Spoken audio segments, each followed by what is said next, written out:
ओम नमो नारायण। ब्रह्मपुत्राः अमृतस्य पुत्राः रचयिता परम पूज्य मारितेश्वरी देवी जी। प्रकरण 32वां। बात हो रही थी गुरु जी की। गुरु जी का कुछ आदेश था, माँ बता रही थी दोनों को। तो देखते हैं आज क्या गुरु जी का आदेश है। तो बोलती है माँ कि बेटा सुनो, गौर से सुनो।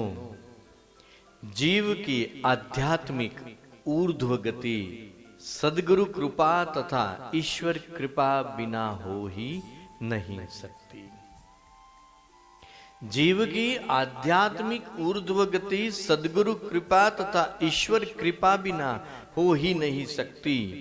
भगवान सदैव जीवों को अपनी ओर आकर्षित करते रहते हैं, सदैव अपनी ओर आकर्षित करते रहते हैं। और प्रभु कृपा ही एकमात्र उपाय है, उनको प्राप्त करने का एकमात्र उपाय।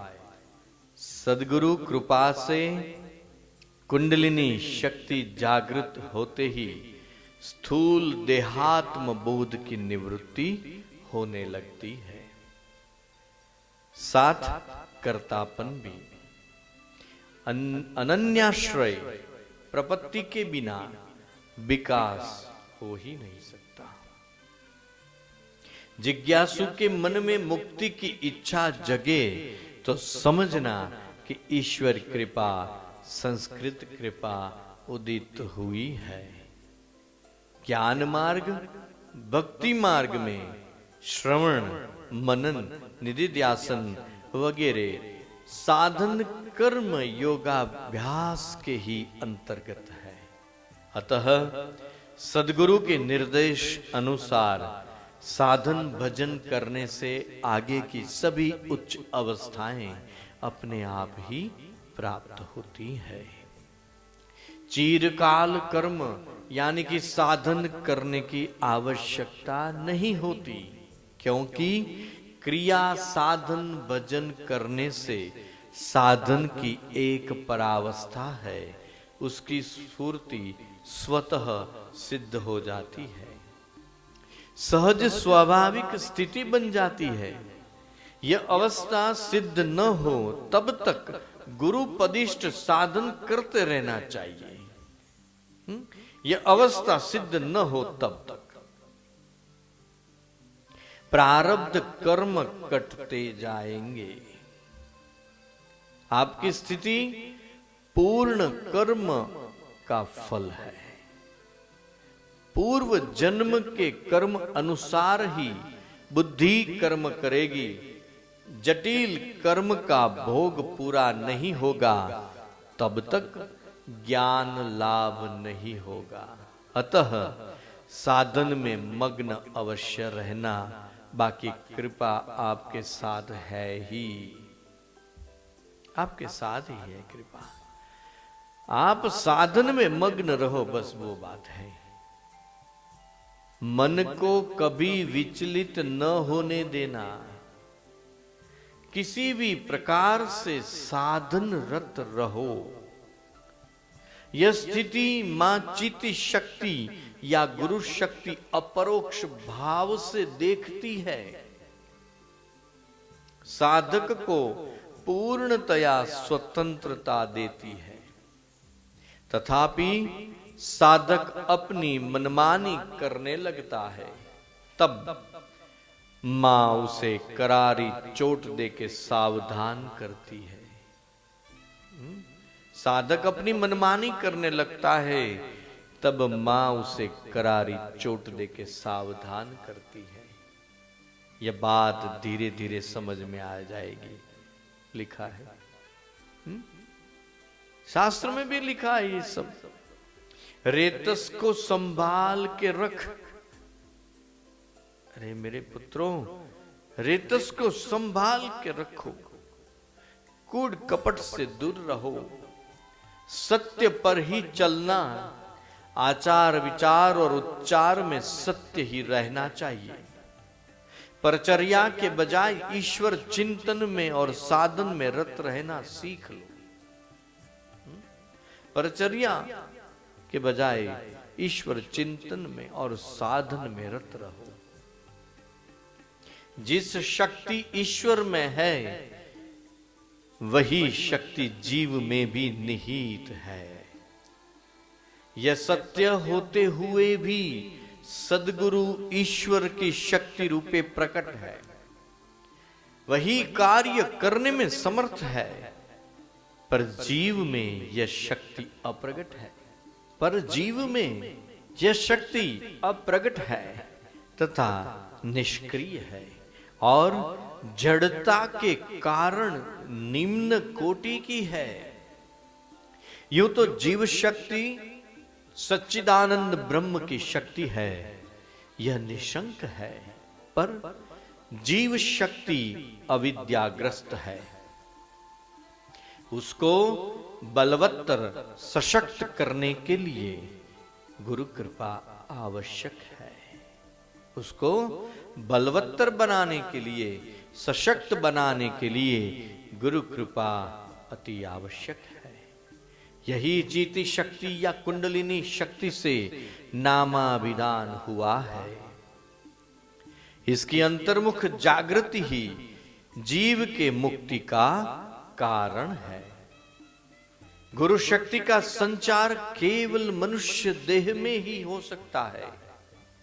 इसलिए मानव देह की महत्ता गाई जाती है। पशु पक्षी में आहार, निंद्रा, भय और मैथुन विकसित है, लेकिन विवेक नहीं।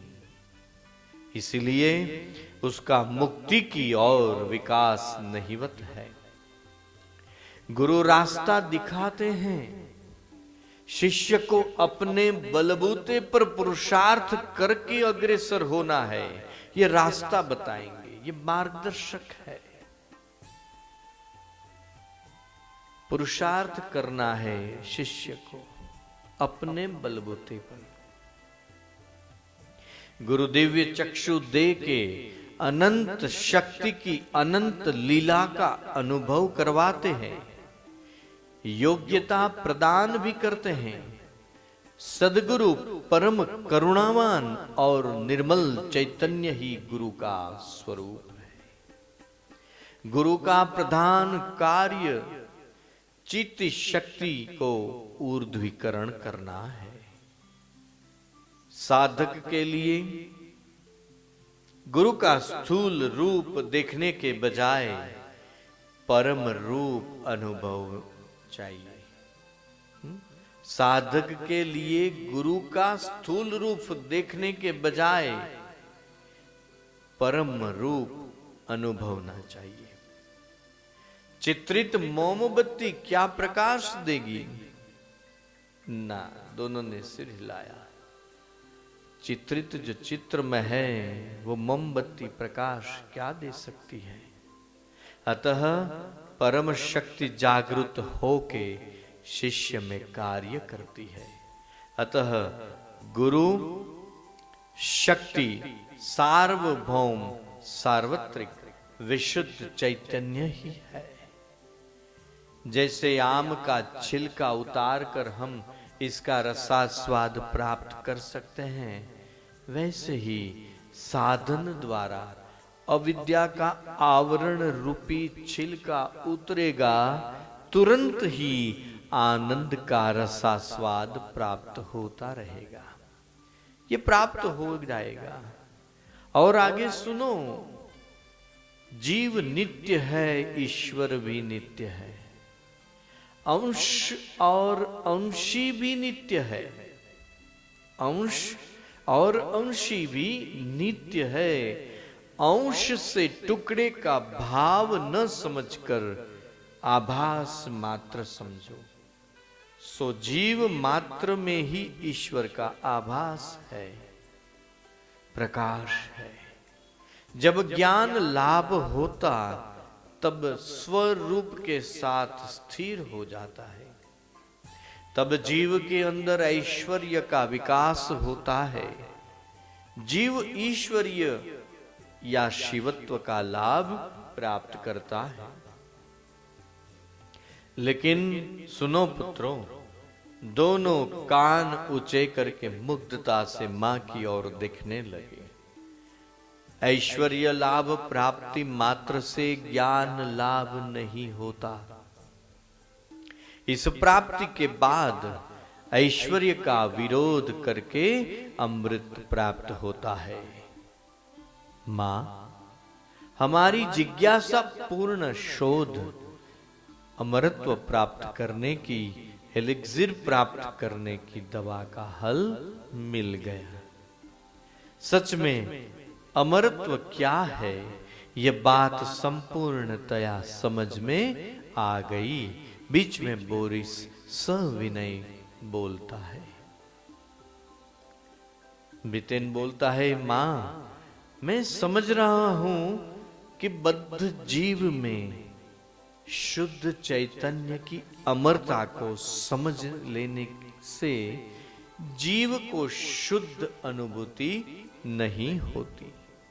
अतः बद्ध जीव चैतन्य को और चैतन्य की शुद्ध संकल्पमय सृष्टि को अपने से भिन्न समझकर जड़ चेतन को अलग अलग समझता है।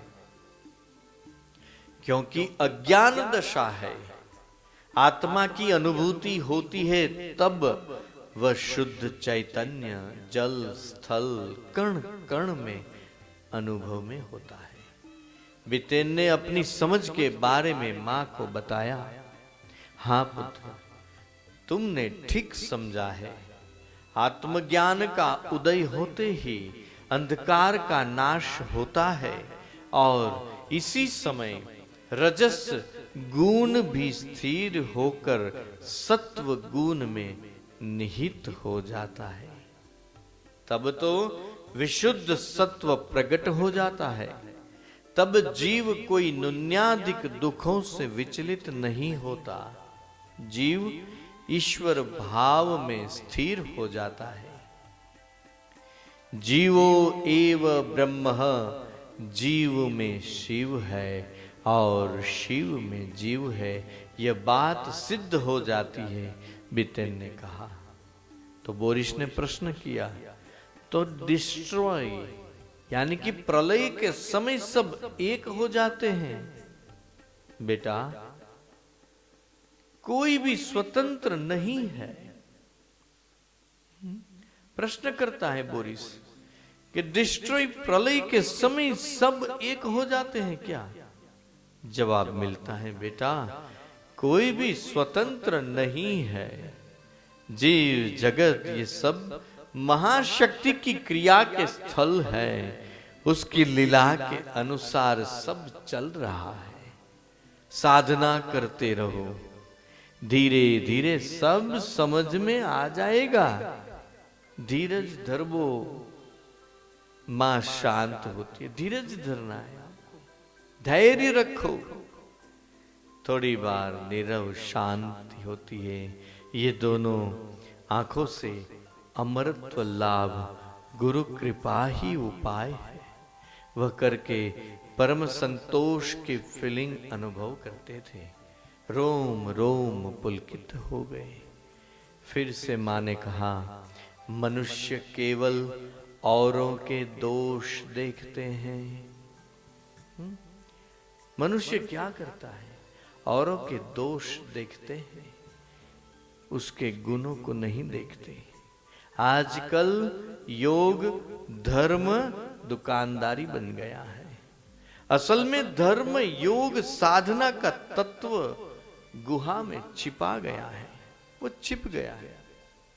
अतः सच्ची लगन वाले लोगों ने धर्ममय जीवन जीते महापुरुषों का अनुसरण करना चाहिए।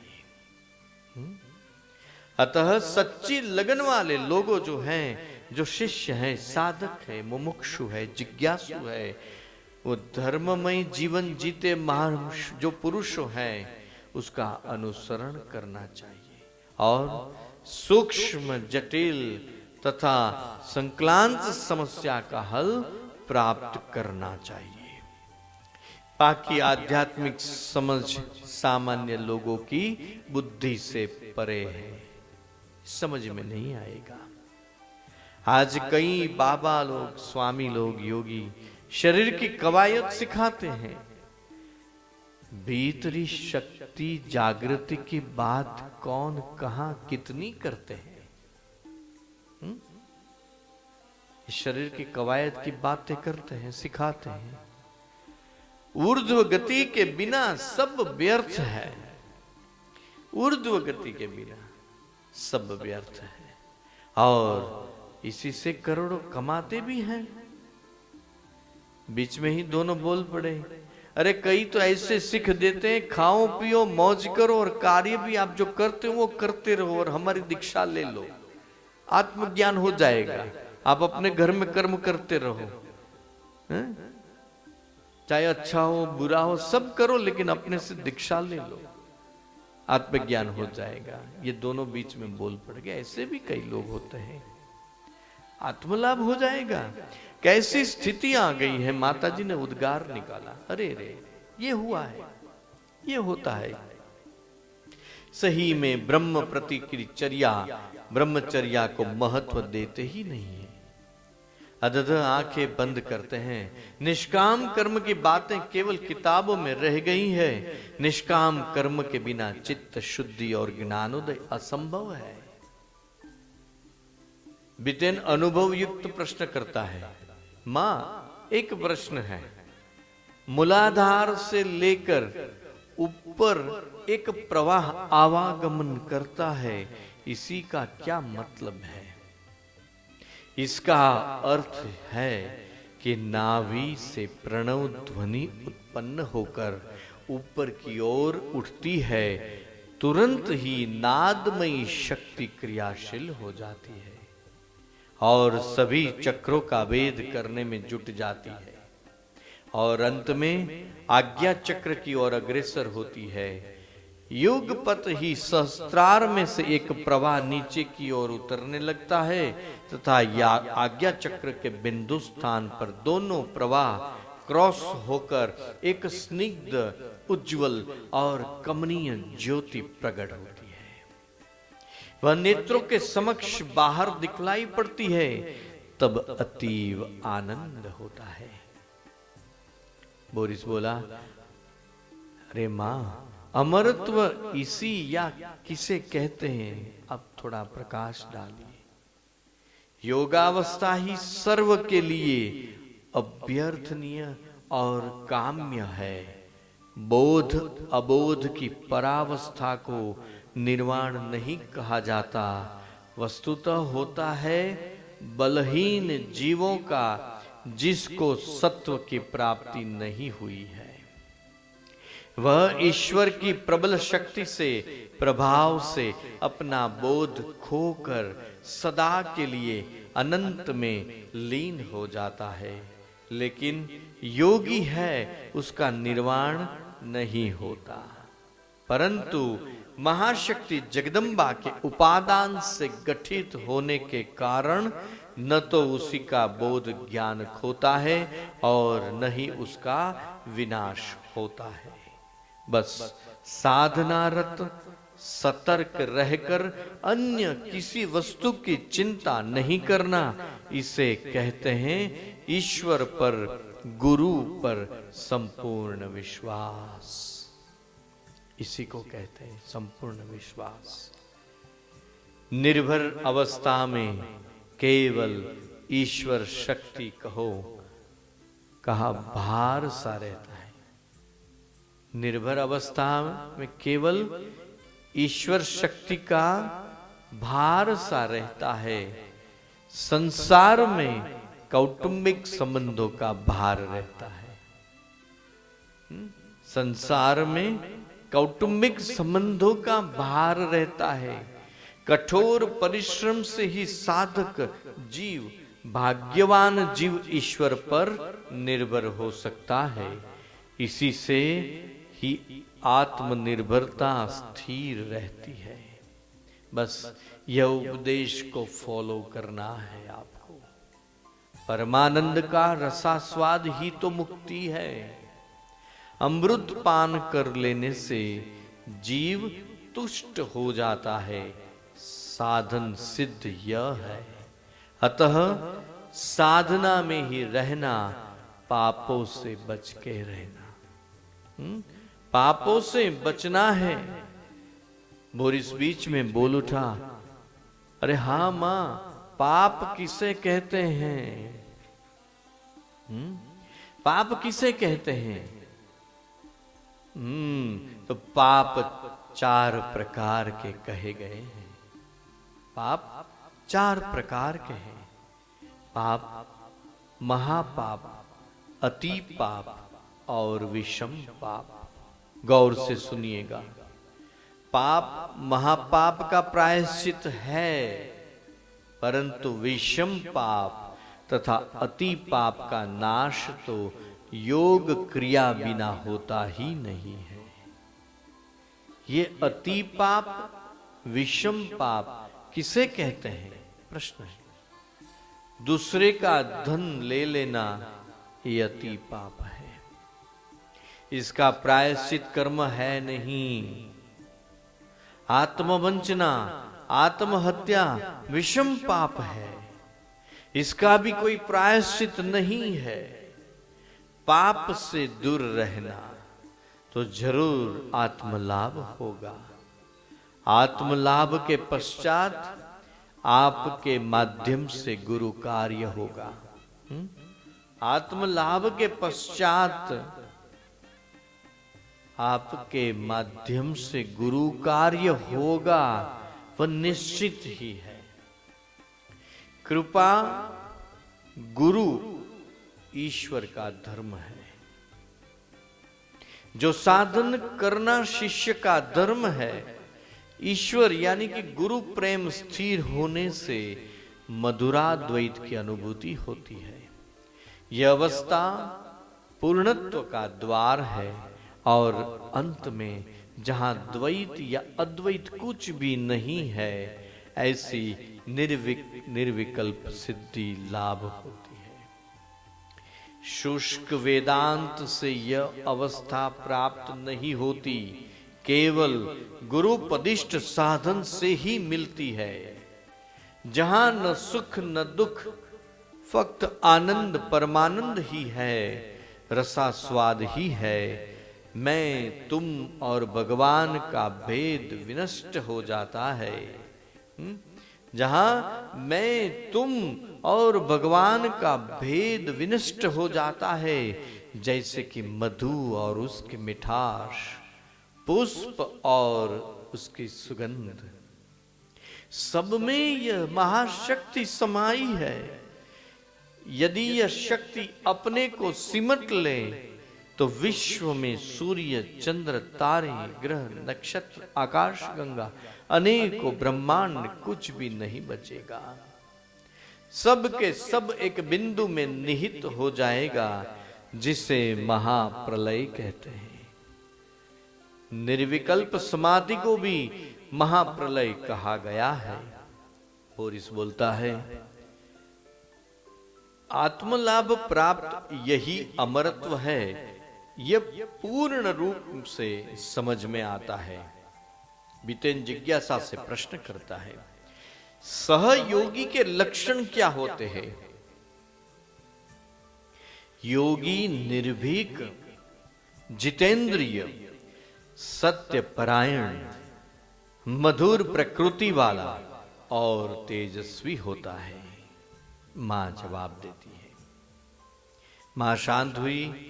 उन दोनों की समक्ष महातपाजी एवं श्री भृगुराम जी आ गए हैं। मोक्ष का अर्थ ही माया के आवरण को हट जाना है। जैसे घट फूटने पर उसका अस्तित्व विलीन नहीं होता, लेकिन अभ्यंतरस्थ आकाश में अव्यक्त भाव में रहता है, वैसे ही जीव भाव अज्ञान हटने से ब्रह्म भाव में विलीन हो जाता है और ब्रह्म भाव आविर्भाव हो जाता है और साधक जगत जननी की गोद में रसास्वाद लेता है। यही तो योगी का लक्ष्य है। बोरिस प्रश्न पूछता है, मां एक्चुअली मृत्यु क्या होती है? क्या होती है मृत्यु? लिंग शरीर स्थूल शरीर से अलग होता है, इसे मृत्यु कहते हैं। अज्ञानी की मौत एक प्रकार से बेहोशी की अवस्था है। सुज्ञानी योगी है, वह अपनी इच्छा के मुताबिक देह त्याग करता है। उस समय उसको ज्ञान रहता है, इसे इच्छा मृत्यु भी कहते हैं। मां शांत हुई। गुरु शिष्य के संबंध में दोनों सोचते थे। तुरंत ही मां आगे बोलती है, गुरु शिष्य का संबंध मां बाप और उनके संतान जैसा होता है। यह संबंध जन्म जन्मांतर तक रहता है, नाश होने वाला नहीं है। एक बार की गुरु कृपा से यह संबंध घट जाता है, वह कृपा कभी नाश नहीं होती। ज्ञान दान करना गुरु का धर्म है। तो हम दोनों जन्म जन्मांतर से आपके साथ जुड़े होंगे, बरोबर ने? बोरिस ने प्रश्न किया। हाँ, हम दोनों जन्म जन्मांतर से आपके साथ जुड़े हैं, बरोबर न? जब तक आपको आत्मलाभ नहीं होगा, तब तक यह संबंध जारी रहेगा। तत्पश्चात चिदानंद रूप शिवोहम शिवोहम शेष रहता है। मां ने विराम लिया और आसन से खड़ी होकर दोनों उसके सामने सआश्चर्य देखते हैं। खिड़की से सुदूर तक अवलोकन करने लगी। ऐसा महसूस हो रहा था कि श्री बाबा जी परमहंस भृगुराम जी से कुछ बातें हो रही है। सुनाई कुछ भी नहीं देता था। चित्त रूप टेलीफोनिक चर्या हो रही थी, ऐसा ही कहो न। बिटेन ने बोरिस को धीरे से कहा। अर्धे मिनट के बाद मां उनके आसन पर विराजमान होती है और मंजूल स्वर में कहने लगती है, विश्व कल्याण के लिए परम पूज्य गुरुदेव के वचनों को स्पष्टतया प्रकट करना यथा योग्य उचित है। बच्चे गौर से सुनो, वर्तमान समय में यह वचनों की योग्यता सिद्ध होगी। आजकल जहां देखो तहां अवतार होने की विचित्र बातें सुनाई पड़ती है। यह भारत देश के लिए ठीक नहीं है, अशुभ है। यह सरासर गलत है। अतीव साधारण मानव चाहे ग्रामीण हो, वो भी स्वयं को सिद्ध भाव से अपने को अवतार बतलाने लगता है और भक्तों से पूजा अर्चा और भोग प्राप्त करते हैं। यह काल का प्रभाव है। क्या जीव कभी ईश्वर हो सकता है? तुम बाल हो, इसीलिए थोड़ी सी शक्ति प्रदर्शन होते देखते ही धोखे में पड़ जाते हो। अनेकों ब्रह्मांडों की उत्पत्ति या संहार करने की शक्ति प्राप्त कर भी लो, पर जीव जीव ही रहता है। गुरु कृपा से ईश्वर सामर्थ्य प्राप्त कर चुका जीव जीव ही है। यदि ऐश्वर्य हो या समाधि, इसके धोखे में मत आना। महाशक्ति की चरण छाया पाकर असंभव कार्य को जीव संभव कर डालता। तथापि चित्त में याद रखो कि जीव तो जीव ही है, उसको मातृ चरणों में रहना है। सत्य महाशक्ति की चरण छाया पाकर असंभव कार्य को जीव संभव कर डालता। तथापि चित्त में याद रखो कि जीव तो जीव ही है, उसको मातृ चरण में रहना है। सत्य संकल्प ज्ञानी योगीश्वर महापुरुष ऐसी घोषणा करता रहेगा कि सद्गुरु पदिष्ट साधना अनुसार कर्म करते रहना चाहिए। तब योग्य समय पर स्वयं में वह ज्ञान, भक्ति और प्रेम का उदय होगा। फक्त शुष्क ज्ञान से कुछ होने वाला नहीं है। साधना और ईश्वर प्राप्ति ही, ईश्वर प्रपत्ति ही एकमात्र अवलंबन रखे रहना है। सदाचार, शास्त्र मर्यादा, सर्व देवों में समान श्रद्धा, योगाभ्यास, चारित्रिक शुद्धि, आत्म श्रद्धा, परनिंदा त्याग, ये सब सद्गुणों का विकास जागृति पूर्वक करते रहना। हाँ, और सुनो, मनुष्य ईश्वर नहीं बन पाता, परंतु ईश्वर भावान्वित हो सकता है, पर वो अवतार नहीं। ईश्वर स्वयं जब मानव रूप में अवतरित होता है या अन्य जीव रूप में, उसी समय वह मानव था। अन्य जीव न होकर ईश्वर ही रहता है, किंतु मनुष्य ईश्वर भाव को प्रकट करके भी मनुष्य ही रहता है। तथा प्रारब्ध कर्म से आप लोग में मनुष्यत्व, मुमुक्षत्व और सद्गुरु कृपा के सामर्थ्य से ईश्वर का अनुग्रह, मां की कृपा प्राप्त हुई है। तो गुरु आज्ञा के अनुसार साधन करके विश्व को संदेश देना है। तुमको समझ में आ ही गया होगा कि मंत्र, तंत्र और यंत्र का एकमात्र उद्देश्य महाशक्ति की कृपा प्राप्त करने का ही है तथा अमृतत्व की अनुभूति कर लेना, यही मानव जन्म का उद्देश्य है। यही तो मृत्युंजय की दवा, सचोट दवा है। समझ गए मेरे प्यारे बच्चों? ऐसा मां शांत होती है, ऐसा कह के मां शांत हुई। मां के चरण स्पर्श करते थे, उसी ही समय मां ने टोकरी से ताजा कमल के पुष्प उठाकर दोनों के सर पर आशीर्वाद स्वरूप रखे और मृत्योर्मा अमृतम गमय, असतो मां सद्गमय, तमसो मां ज्योतिर्गमय। दोनों की आंखों से प्रेमाश्रु बहते रहे और मां के चरण धोते रहे। चरणामृत लिया, निर्व्याज प्रेम का रसास्वाद अनुभव करते करते मां के समक्ष मूक बन के खड़े रहे। अरे पुत्रों, मैं आपको भटकोट चोटी की तलहटी में बसा छेदू गांव वहां छोड़ जाती हूं और आप लोग वहां से दिल्ली होकर मुंबई पहुंच जाओगे। तो चलो, छोटी सी बागान के चट्टान में आंखें बंद करो और मेरे पांव पकड़ लो। दोनों ने ऐसा किया और थोड़ी ही मिनटों में माताजी शून्य गति से छेदू आ पहुंची। आज्ञा होते ही आंखें खुली, हृदय आनंद से नृत्य करता था। मां के अंतिम दर्शन और आशीष लेके दोनों खड़े हैं।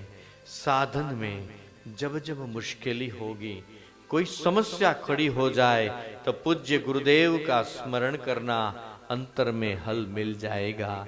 12 साल के बाद गुरुजी तुम्हारे यहाँ आएंगे। अपना लक्ष्य सिद्ध करो और विश्व कल्याण करो। तथास्तु कह के मां योग गति से उड़ने लगी। दोनों अतीव आनंद में थे, तथापि हृदय के एक कोनों में महापुरुषों से, गुरु से और मां से अलग होने का दुख भी अनुभव करते और छेदू से दिल्ली जाके पालम विमानघर से मुंबई फ्लाइट पकड़नी थी। अतः शाम की गाड़ी में पहुंचकर वही रात रहते हैं। तब तक ये कथा यहाँ विराम लेती है। ओम नमो नारायण।